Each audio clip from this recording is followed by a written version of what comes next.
సమాధానం జాతీయ మహిళా కమిషన్ మరియు జాతీయ న్యాయ సేవాధికారి సంస్థ వారి ఆధ్వర్యం ప్రధాన న్యాయమూర్తి గారికి డాక్టర్ సి యామిని మేడం గారికి మరియు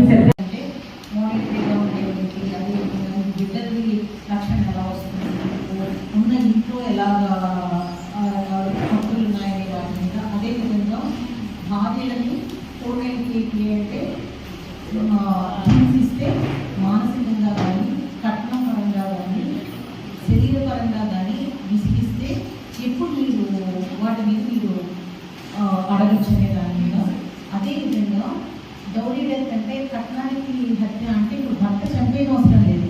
7 సంవత్సరాల్లో మీ గారికైనా కూడా అనుమానాస్పదంలో భార్య చనిపోయింది, చనిపోవడానికి జస్ట్ ముందుగా కట్నానికి సంబంధించినంత హింస కనుక ఉంటే అసలు మీరు సాక్ష్యం కూడా కాదు, అవతల వాళ్ళు మేము ఆ హత్య చేయలేదు అని ప్రూవ్ చేసుకోవాలన్నమాట. హత్య అంటే మనిషిని చంపేది అవసరం లేదు.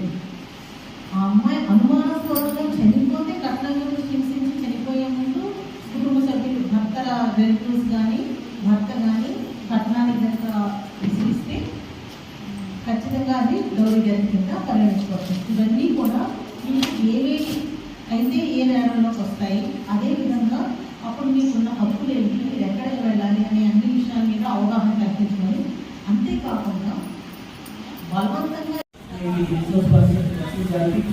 అదేవిధంగా కరవాడి గ్రామ ప్రజల మహిళా వర్గాలకు అందరికీ నమస్కారం చేయండి.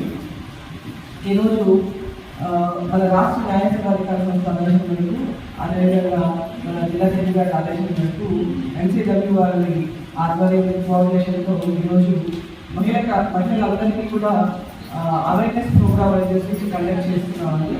ఆ సందర్భంగా ముందుకు వచ్చాము. ఎందుకంటే ఇది మనకు పూర్వం నుంచి మహిళలకి ప్రత్యేక స్థానం ఉంది.